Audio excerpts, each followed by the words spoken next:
الشيطان الرجيم. بسم الله الرحمن الرحيم. الحمد لله رب العالمين. اللهم صل على محمد وعلى آل محمد. صفحہ نمبر 112. صفحہ نمبر 112 آیت نمبر 73 ختم ہو رہی ہے، 74 نمبر شروع ہو رہی ہے. وَاذْكُرُوا اور یاد کرو، اِذْ جَعَلَكُمْ جب اس نے تمہیں بنایا، خلفاء جانشین، من بعد عاد عاد کے بعد، وبوأکم اور اس نے تمہیں ٹھکانہ دیا، فی الارض زمین میں، تتخذون تم بناتے ہو، من سہولہا اس کے میدانوں میں، قصورا محل، وتنحتون اور تم تراشتے ہو، الجبال پہاڑوں کو، بیوتن گھر بنا کر، فاذکروا پس یاد کرو، آلاء اللہ اللہ کی نعمتیں، ولا تعثوا اور تم مت پھرو، فی الارض زمین میں، مفسدین خرابی کرتے ہوئے. چلیں، وَاذْكُرُوا اور کیا کرو جی؟ یاد کرو یا ذکر کرو. اِذْ جَعَلَكُمْ جب اس نے تمہیں بنایا. جعل یجعل کا معنی ہوتا ہے بنانا، اور کم کا معنی تم کو. خلفاء کیا بنا دیا؟ جانشین. خلفاء جمع کس کی ہے جی؟ خلیفہ کی. خلیفہ واحد ہوتا ہے، اس کی جمع ہوتی ہے پھر خلفاء. من بعد عاد کس کے بعد؟ قوم عاد کے بعد اللہ تعالیٰ نے قوم سمود کو جانشین بنایا. واؤ کا معنی اور بوّا کیا دی؟ ٹھکانہ دیا، جگہ دی. قوم کس کو؟ تم کو. فی الارض کس میں؟ زمین. تتخذون تم بناتے ہو، تتخذون تم بناتے. اتخذ یتخذ کا معنی ہوتا ہے بنانا. تم بناتے ہو. من کا معنی کیا ہوتا ہے جی؟ سے. سہول یہ جمع ہے سہل کی. سہل کس کو کہتے ہیں؟ آسان کو. تو جو زمین چٹیر ہوتی ہے، میدانی ہوتی ہے، وہاں پر چلنا کیا ہوتا ہے؟ آسان ہوتا ہے. اس وجہ سے اس کو سہول کہا جاتا ہے یا سہل زمین کہا جاتا ہے جو میدان ہوتا ہے. اور اسی طرح جو نرم مٹی ہوتی ہے اس کو بھی سہول کہتے ہیں. اور قصور، قصور کا معنی کیا ہوتا ہے جی؟ محل. یہ قصور جمع کس کی ہے جی؟ یہ کسر. یہ ہمارے ہم ادھر قصور ہے نا، ٹھیک ہے. وہ تو بے نظیر کا کس کا ہے جی؟ نور شاہ کا قصور ہے یا بابے بلے شاہ کا قصور ہے. چلے، یہ قصور نکلا کسر سے. کسر کا معنی ہوتا ہے محل. ویسے یہ اس کو کہتے ہیں کہ شگونی طور پر اہل عرب کچھ لفظ استعمال کرتے ہیں. کسر عربی کے اندر کہتے ہیں چھوٹے کو. کس کو کہتے ہیں؟ کسر کا معنی چھوٹا ہونا ہوتا ہے. جیسا کہ کسر نماز ہوتی ہے. کسر نماز کو کسر نماز کیوں کہتے ہیں؟ چھوٹی ہوتی ہے. آدھی نماز ہوتی ہے، سفر میں نماز آدھی ہو جاتی ہے، اس کو کسر کہتے ہیں. تو چونکہ بہت بڑا جو مکان ہوتا ہے اس کو شگون کے طور پر وہ کیا کہتے تھے؟ کسر. یہ بہت بڑا نہیں ہے، یہ کیا ہے؟ یہ چھوٹا کہ اس کو نظر نہ لگ جائے. بڑے کو چھوٹا کہنا تاکہ وہ نظر نہ لگ. جیسا کہ سانپ. سانپ کو پتا کیا کہتے ہیں؟ حیاتن. اور حیا کا معنی آتا ہے زندگی. تو سانپ کا نام کیا رکھا؟ زندگی. کیوں؟ تاکہ مارے نہ. موت کا نام زندگی رکھ دیا تاکہ وہ آپ کو مارے نہ، شگون کے طور پر. تو اسی طرح یہ کسر ہے. کسر کا معنی بڑا نہیں ہوتا، کسر کا معنی چھوٹا ہوتا ہے اگر لغوی معنی دیکھیں. لیکن وہ محل کو بھی کیا کہتے تھے؟ کسر کہتے تھے. جیسا کہ وہ شعر ہے نا اس کا اقبال کا، کیا نہیں تیرا نشے من قصر سلطانی کے گنبد پر، تو کسر کا معنی محل ہے لیکن حقیقی معنی اس کا چھوٹا ہونا ہے، تو تم اسے محل بناتے ہو. وتنحتون، اور تم کیا کرتے ہو؟ تراشتے ہو. الجبال، کن کو؟ پہاڑوں کو. بیوتا، کیا بناتے ہو؟ گھر بناتے ہو. بیتن کی جمع کیا ہوتی ہے؟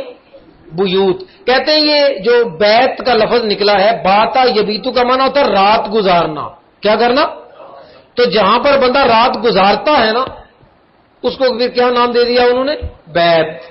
یہ کیا ہے؟ بیت ہے، چونکہ یہاں پر بندہ رات گزارتا ہے. فذکروا آلاء اللہ، ایک سپارہ ادھر اور دے دیں بھائی کو. فذکروا، پس تم ذکر کرو، آلاء اللہ، کس کو؟ اللہ کی نعمتوں کو. ولا تعصوا، اور تم نہ پھرو. آلاء کا معنی ہوتا ہے نعمتیں. کیا معنی ہوتا ہے؟ نعمتیں. ولا تعصوا فی الارض مفسدین، اور زمین میں فساد کرتے ہوئے نہ پھرو، فساد نہ کرو. دیکھیں جی اس میں کیا بات بتائی. وَاذْكُرُوا إِذْ جَعَلَكُمْ خُلَفَاءَ، اللہ تعالیٰ نے قوم سمود کو یاد دلایا کہ اللہ نے تم کو خلیفہ بنایا ہے. من بعد عاد، قوم عاد کے بعد. وَبَوَّأَكُمْ فِي الْأَرْضِ، اور تمہیں زمین میں اس میں ٹھکانہ دے دیا. تو پہلی بات جو اللہ نے نعمت یاد دلائی ہے نا، وہ یہ کہ تمہیں زمین میں کیا بنایا؟ خلیفہ بنایا. خلیفہ کا کیا مطلب ہے؟ جانشین. جانشین کا مطلب کیا ہوا؟ نائب بنا رہی ہے.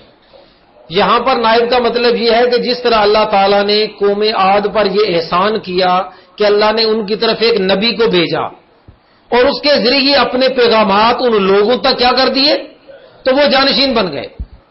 ہر وہ بندہ جانشین ہے اللہ کا جس تک اللہ کے احکامات کیا ہو گئے، پہنچے. جانشین ہونے کا مطلب یہ ہے کہ اب وہ اپنی مرضی سے نہیں عمل کر رہا. کس کی مرضی سے؟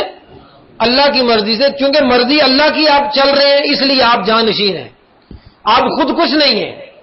خلیفہ کا مطلب خود کچھ نہیں ہوتا بلکہ وہ دوسروں کا ہی کچھ ہوتا ہے. تو یہاں پر بھی مطلب یہ ہے کہ اللہ تعالیٰ نے پہلے اپنے احکامات کے لیے چنا قوم عاد کو. انہوں نے تسلیم نہیں کیا، جانشینی کا حق ادا نہیں کیا. جو احکامات اوپر سے آتے تھے اللہ کی طرف سے ان کو تسلیم، تو اللہ نے کیا کیا؟ پھر ان سے خلافت کو چھین لیا. بھائی تم نہیں میری مانتے نا، چلو دفع ہو جاؤ. ان کو ہٹا دیا اور ان کے بعد جانشین کن کو بنایا؟ قوم سمود کو. یعنی ان کی طرف اللہ نے پیغمبر کو بھیجا اور اپنے احکامات ان تک پہنچائے.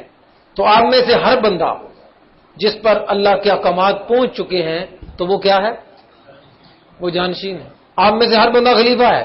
جیسا کہ آدم علیہ السلام کو اللہ نے خلافت کے لیے چنا تھا، اس زمین کی خلافت کے لیے، تو صرف آدم کو نہیں بلکہ آدم کی جتنی اولاد ہے وہ ساری کی ساری جانشین ہے جس تک اللہ تعالیٰ کے احکامات کیا ہو جائیں، پہنچ جائیں. اب اس نے کرنا کیا ہے؟ کرنا یہ ہے کہ جو احکامات آئے ہیں ان پر کیا کریں؟ ان پر عمل کریں. اب آگے دیکھیں اللہ تعالیٰ مزید ایک تو یہ احسان یاد دلایا کہ اللہ نے تم کو ایسے نہیں چھوڑ دیا جانوروں کی طرح. ہم جانور نہیں ہیں کہ جن کو اللہ نے ویسے جانوروں کی طرف کبھی نبی آیا کوئی نہیں آیا. کبھی ان کی طرف کوئی پیغام کیا بھی تم ایسے کر لو ایسے کر لو ایسے کر لو. یہ اللہ نے ہمیں اعزاز بخشا ہے کہ اللہ تعالیٰ نے ہمیں اپنا کیا بنایا ہے؟ جانشین بنایا کہ ہم اس کی تعلیمات پر عمل پیرا ہو جائیں. دوسری بات فرمائی وَبَوَّأَكُمْ فِي الْأَرْضِ، اللہ تعالیٰ نے تمہیں زمین میں کیا دے دیا؟ ٹھکانہ دیا، جگہ دی زمین میں رہنے کے لیے. کیسے جگہ دی؟ میدانی علاقوں میں تم کیا بنا لیتے تھے؟ محل بنا لیے. خود مٹی سے اینٹیں بنائی، اینٹیں بنا کر پھر اس سے تم نے محل بنا لیے. اور اگر میدانی زمین نہیں ہے تو پھر اللہ نے تم کو یہ طاقت دی کہ تم پہاڑوں کو تراش کر اس سے کیا بنا لیتے؟ گھر بنا لیتے. کیسا کمال اللہ نے تمہیں دیا ہے کہ سر چھپانے کے لیے میدانی علاقے میں بھی جگہ مل گئی اور پہاڑی علاقوں میں بھی. اللہ اکبر. فذکروا آلاء اللہ. اور یہ بات یاد رکھیں ہر دور کی اپنی کچھ آسائشیں ہوتی ہیں. اس دور کی سب سے بڑی پرابلم ہوتی تھی رہنے کی جگہ. لوگ کیسے رہتے تھے پہلے پتہ؟ غاروں میں رہتے تھے. کوئی کہاں پہ درختوں کے نیچے رہ رہے ہیں، کوئی جو ہے وہ ایسے ہی کھلی میدانوں کے اندر سوئے ہوئے ہیں. یہ ابتدائی زندگی ہے. تو اللہ تعالیٰ نے ان کو یہ احسان دلایا کہ تم ان لوگوں کو دیکھو نا جن کے پاس رہنے کے لیے کچھ بھی نہیں تھی. اللہ تعالیٰ نے تمہیں اس کی جگہ پر کیا دے دیے؟ مکانات رہنے کے لیے دے دیے. تمہیں سیف جگہ اللہ تعالیٰ نے مہیا کر دی، تم آسانی سے رہنے لگے ہو. فذکروا آلاء اللہ. اب تم اللہ کی نعمتوں کو کیا کرو؟ یاد کرو. اس کا مطلب کیا ہوا؟ اس کا مطلب یہ ہے کہ اللہ تعالیٰ نے ہر بندے پر مختلف انداز میں کچھ نہ کچھ انعامات کیے ہوتے ہیں. لیکن ہمارا مسئلہ یہ ہے کہ ہم کبھی بھی انعامات پر غور نہیں کرتے. ہم ہمیشہ کس پر غور کرتے ہیں؟ جو نہیں ملا ہوگا. وہ ایک بندے سے میں نے کہا کہ آپ دیکھیں اللہ نے آپ کو کتنا کچھ دیا ہوا. کہتا ہے کتنا کچھ تو دیا ہوا لیکن سب کچھ تو نہیں دیا ہوا نا.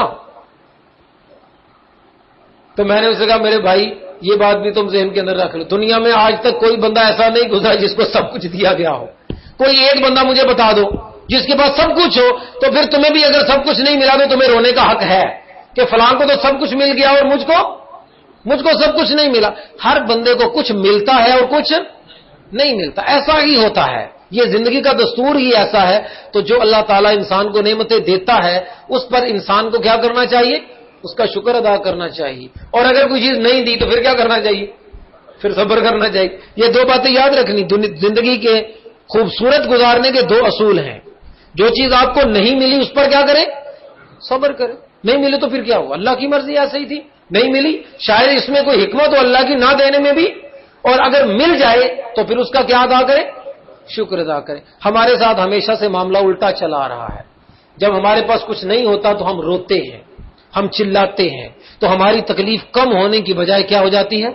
وہ زیادہ ہو جاتی. اور اگر مل جاتا ہے تو پھر ہم شکر نہیں کرتے, پھر ہم بخیل ہو جاتے ہیں, پھر کنجوس ہو جاتے ہیں, پھر متکبر ہو جاتے ہیں اور اللہ کی نعمت کا شکر ادا نہیں کرتے. اس وجہ سے جن کے پاس ہے وہ بھی عذاب میں, جن کے پاس ہے وہ بھی عذاب میں, اور جن کے پاس نہیں ہے وہ بھی عذاب ہی عذاب ہے. تو ہونا بھی عذاب نہیں ہونا چاہیے اور نہ ہونا بھی آپ کے لیے عذاب نہیں ہونا چاہیے. فرمایا وَلَا تَعْثَوْا فِي الْأَرْضِ مُفْسِدِينَ, اللہ کی نعمتوں کو یاد کرو اور زمین میں خرابی پیدا کرنے کی کوشش خرابی. اب یہاں پر شاہ ولی اللہ محدث دہلوی نے نصیحت کے دو انداز لکھے ہیں. ایک ہے اللہ تعالیٰ کی نعمتوں کے ذریعے اللہ تعالیٰ لوگوں کو اپنی فرما برداری کی طرف بلاتے. دیکھو میں نے تمہیں زمین دی, سورج دیا, چاند دیا, ہوا دی, پانی دیا, تمہیں آنکھیں دی, زبان دی, یہ مختلف نعمتیں اللہ تعالیٰ یاد دلاتا ہے اور کہتا ہے میں نے تمہیں اتنا کچھ دیا ہے تو تب تم میری کیا کرو؟ میری بات مانو. میں اتنا تمہارا خیر خواہ ہوں, اس پر ذرا غور کرو, تمہیں پتا چلے گا کہ میں تمہارا کتنا خیر خواہ ہوں. اس طریقے سے اللہ تعالیٰ لوگوں کی اصلاح کرتے ہیں. اور دوسرا ایک اور طریقہ ہے, وہ کون سا؟ اس کو کہتے ہیں تذکیر بھی ایام اللہ. جب اللہ تعالیٰ نعمتیں یاد دلاتا نا بندے کو, اس کو سمجھ نہیں آتی, اللہ کہتا ہے دیکھ لے, قوم عاد کو دیکھ لے, قوم سمود کو دیکھ, انہوں نے میری نعمتوں کی شکر گزاری نہیں کی نا, تو ہم نے ان کو کیا کر دیا؟ ہم نے برباد کر دیا ان کو. تو یہ بات یاد رکھ, اگر تم ایسا نہیں کرو گے تو تم بھی کیا ہو جاؤ گے؟ برباد ہو جاؤ گے. تو اللہ تعالیٰ کا نعمتیں یاد دلانا یہ بھی اس لیے ہوتا ہے کہ تاکہ ہم اللہ کے احکامات کے کیا ہو جائیں؟ پابند ہو جائیں. تو یہاں پر آخری بات کر کے ختم کروں گا کہ ہمیشہ اللہ تعالیٰ کی نعمتوں پر نظر رکھیں. آپ کی زندگی میں کبھی غم نہیں آئے گا. آپ کے پاس یہ ٹائم بھی نہیں ہوگا کہ آپ یہ سوچیں کہ آپ کے پاس کیا نہیں ہے. ٹائم نہیں ملے گا. کیوں؟ اللہ تعالیٰ کی اتنی نعمتیں ہیں کہ اگر ہم ان کو گننا شروع کر دیں تو ہم ان کو تو جب گنتی ختم ہی نہیں ہوگی تو دوسری طرف دھیان کہاں جائے گا؟ آپ کے پاس کیا نہیں ہے اس پر تو دھیان تب جائے گا جب آپ ان چیزوں سے فارغ ہو جائیں گے کہ جو آپ کے پاس ہیں. آپ ان سے کبھی فارغ نہیں ہو سکتے. گننا شروع کر دیں. سائنس نے کتنی ترقی کر لی. پہلے لوگوں کو پتا ہوتا تھا کہ انسان کے یہ رگیں ہیں, ان کے اندر کیا بہتا ہے جی, بس اتنا پتا تھا, خون بہتا ہے. اب ان کو پتا چلا کہ یہ خون نہیں ہے صرف, اس کے اندر ریڈ سیلز بھی ہوتے ہیں اور اس کے اندر وائٹ سیلز بھی ہوتے ہیں. ٹھیک ہے, کسی کو ریڈ سیل کی ضرورت ہوتی ہے اور کسی کو وائٹ سیل کی ضرورت ہوتی ہے. پھر مزید ان کو یہ پتا چلا کہ یہ خون ہمیں جو سرخ رنگ کا مادہ سا نظر آتا ہے یہ کوئی سرخ رنگ کا مادہ نہیں ہے.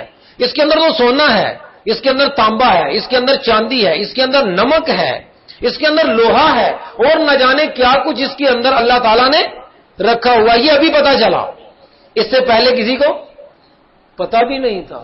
اور اس کے علاوہ ابھی بھی اور بہت کچھ ہوگا جس کے بارے میں سائنس کو ابھی تک بھی علم نہیں ہے. گنیں گے تو تب جب بندے کو کیا ہوگا؟ پتا چلے گا. پتا بھی نہیں چل سکتا, دیکھ بھی نہیں سکتے, جان بھی نہیں سکتے کہ اللہ نے انسان کے صرف اس وجود کے اندر اس کو کیا کیا نعمتیں دے رکھی ہیں. تب چاہیے ہمیشہ اللہ تعالیٰ کی شکر گزاری کریں اور اس کے احکامات کے پابند رہیں. السلام علیکم ورحمۃ اللہ. بسم اللہ الرحمن الرحیم. الحمد للہ رب العالمین اللہم صلی